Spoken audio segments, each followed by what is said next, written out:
Welcome, and thank you for joining The Logic of It All with your host, Reverend Gary Essex Sprunger. Hello.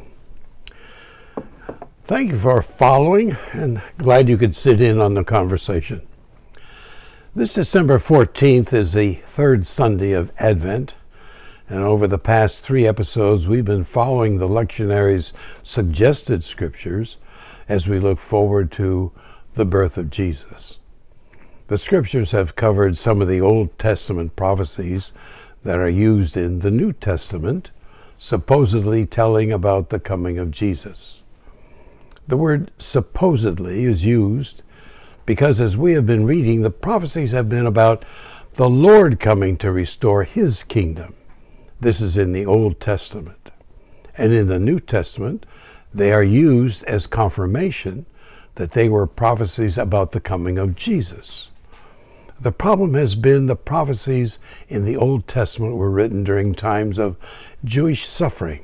They had been defeated, overrun by their neighboring enemies, killed, taken hostage, and they were praying that they were righteous enough for God to restore them into his favor and would send them a king, his king, that would defeat their enemies and bring judgment on the wicked and justice for his people.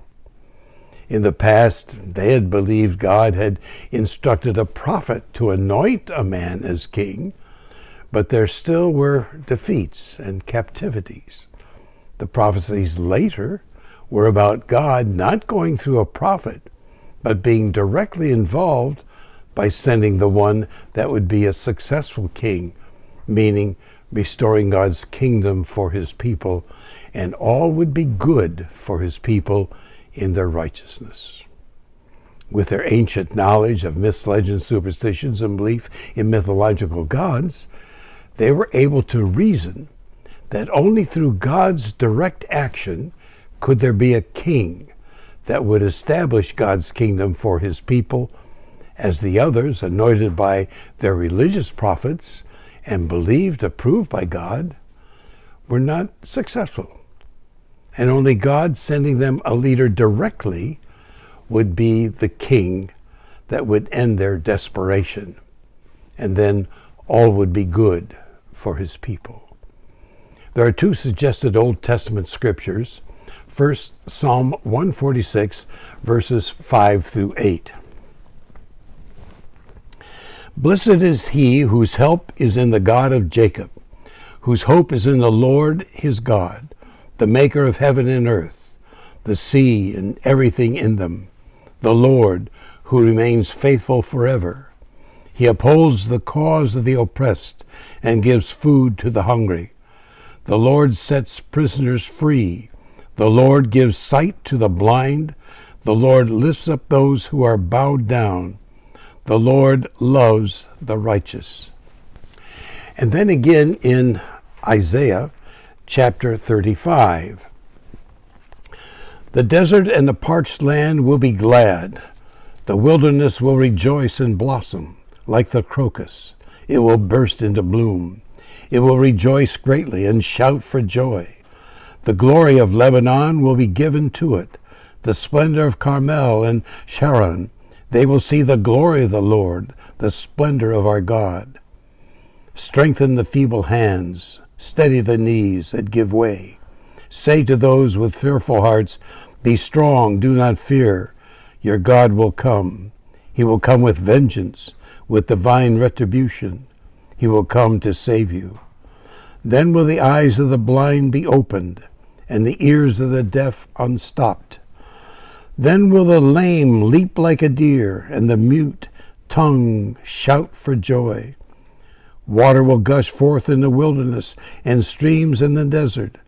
The burning sand will become a pool, the thirsty ground bubbling springs. In the haunts where the jackals once lay, grass and reeds and papyrus will grow, and a highway will be there, and will be called the way of holiness. The unclean will not journey on it. It will be for those who walk in that way. Wicked fools will not go about on it. No lion will be there, nor will any ferocious beast get up on it. They will not be found there. But only the redeemed will walk there, and the ransomed of the Lord will return. They will return and enter Zion with singing. Everlasting joy will crown their heads. Gladness and joy will overtake them, and sorrow and sighing will flee away. In both these prophecies, the coming of the Lord is to establish his kingdom, who will not only defeat the enemies, but cast judgment on the wicked. There also will be relief from the ills attacking the body. In the psalm, God will provide food for the hungry, sight for the blind. And in Isaiah, those with feeble hands and knees will be strengthened, the eyes of the blind open, the ears of the deaf unstopped, and the lame will leap like a deer, and the mute tongue will shout for joy. Life will be good in many ways for the Lord's people, who will be freed from oppression, their freedom restored.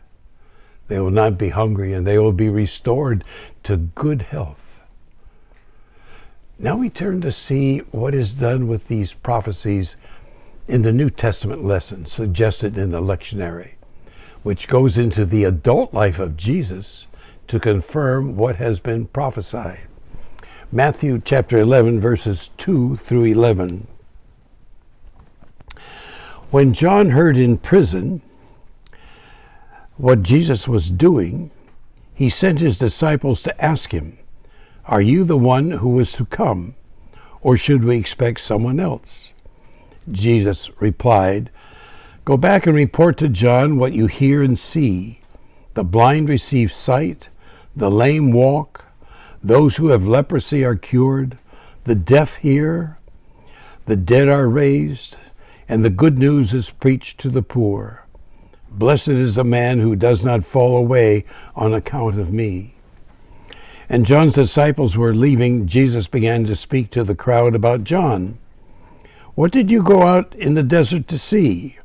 A reed swaying by the wind? If not, what did you go out to see? A man dressed in fine clothes? No, those who wear fine clothes are in kings' palaces. Then what did you go to see? A prophet? Yes, I tell you, and more than a prophet. This is the one about whom it is written, 'I will send my messenger ahead of you, who will prepare your way before you.' I tell you the truth, among those born of women there is not risen anyone greater than John the Baptist, yet he who is least in the kingdom of heaven is greater than he." From one of these of John the Baptist until now, the kingdom of heaven has been forcefully advancing, and forceful men lay hold of it. For all the prophets in the law prophesied until John. And if you are willing to accept it, he is the Elijah who was to come. He who has ears, let him hear. Matthew was believed by most scholars written some 80 to 90 years after the death of Jesus, but a few believe it was 40 to 50 years after his death. Needless to say, this was written some decades after the death of Jesus, and the prophecies were verified by the storytellers in what they told about Jesus healing the blind, the lame, the deaf, and the leprosy was cured, and the dead raised. And when we have read those signs in the four Gospels accounts, miracles were done with just the word by Jesus, or touch, even touching his robe. We were told his healing was done by driving out evil spirits. To the ancients, any illness was brought on by God's punishment for sinful living, or the person was infected by evil spirits. That is far from being logical today. And the storytellers went a step further than the Gospel's descriptive stories of Jesus' healing, here in the storyteller's account in Matthew, giving them confirmation coming from Jesus himself. In the Old Testament, the stories by the storytellers are told and written long after events that are remembered as folklore, like flooding and earthquakes, plagues, and all used to give credence to the believability of truth, to what they were saying, the point they were trying to make. And that mostly was to explain their misfortunes were caused by their sinfulness, which brought God's wrath upon them. In the New Testament, storytellers' literary accomplishments were told and written years after the time represented in their stories. And in this writing in Matthew, the storytellers were in a time when the church was having internal conflicts, while at the same time there was a movement to tell everyone that Jesus was the Son of God, the Messiah that came to satisfy the ransom for all our sins. They used during the oral tradition and then in their writings, Jesus himself telling what things he was doing. They used this to convince people he was the anointed one, sent by God. There was less emphasis on judgment and more on what he did. Healing to show he was the long-awaited one who had been prayed for over a long, long time. They just had to be patient for his return. And in these times, for many, there is a turning to God because of events that keep repeating and repeating. All the killing. Yesterday at Brown University, 2 are dead, 9 injured, 1 remaining in critical but stable condition. No motive yet from the surviving shooter. And then in Sydney, Australia, after a Hanukkah event, 12 dead, 29 wounded in this anti-Jewish attack. 2 shooters in custody. Jihadists continue to persecute Christians and Jews around the world with no regard for human life, which, as we have discussed, is sacred. Not from scriptures of any religion is life sacred, because all the major religions of the world were written when knowledge consisted of myths, legends, superstitions, and belief in mythological gods. According to scientific reasoning, the human life is the pinnacle of creation in our known universe, and is the only living tissue that can even contemplate a creator. Nothing else. Nothing can do that. And in the Judeo-Christian faiths, that sacred human has a soul, and no one from parent to politician, relative to religion, dictator to demented, no one can hinder in any way, physically or psychologically, cannot hinder that sacred life from reaching their creator-given potential. If the sacredness of human life was truly realized, and all our lives were lived with the goal to make it possible for all sacred lives to reach their creator-given potential, there would be no killings like what happened Saturday. There would be no war between Russia and Ukraine, no wars in the Mideast between Arab and Jew, no massacres of Christians and Jews happening now.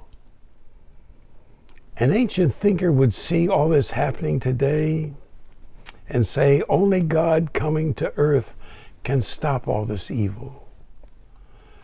And when we look at another scripture recommended for the Sunday of Advent, you can see another prophecy written some 45, 50 years after Jesus' death, in James 5, 7 through 10.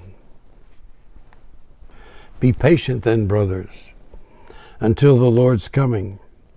See how the farmer waits for the land to yield its valuable crop, and how patient he is for the autumn and spring rains.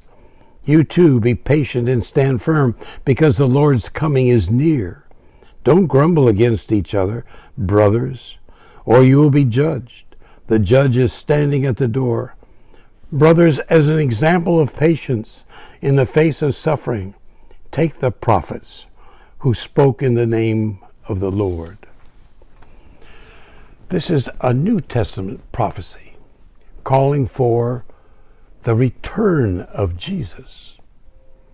It'll probably be preached today, it probably was, by evangelists that Jesus has to come back again to make the world right again, which makes little logical sense when all prophecies were written by storytellers and none have become reality. It seems all prophecies are merely prayerful, wishful thinking using ancient knowledge. What is logical is that in God's wisdom, the change to current conditions will come from the pinnacle of creation, which has the ability and capability to bring about such change, an end to all killing of humans' sacred lives. And that pinnacle of creation is the human, you and I. We are pinnacles of creation, as are all humans around the world. You've heard it before. No matter skin color, ethnicity, race, religion, nationality, intelligence, we are all created children of God, who has given us abilities we haven't even used, not even reached in understanding. We need to concentrate on knowing us more, ourselves. And one vital step in that direction is not only a Christian reformation, but a reformation of all religions in the world, all written before the age of reasoning in the 16th century, all written in knowledge that is myths, legends, superstitions, and belief in mythological gods. It's no wonder such terrible things every day are happening, done by humans against humans. And the real underlying tragedy is the Creator has given us the ability to find our own ways out of these terrible, horrible conditions of killing one another. We can't wait for the Reformation to begin, but we can, in each of our little worlds, make each day better than yesterday. And it can be done. The man who risked his life to overpower the killer at the Hanukkah celebration in Sydney was a Muslim. He was wounded in the arm and shoulder by a second shooter after he disarmed the first. He's recovering and expected to recover from his surgeries. There are good people in all faiths.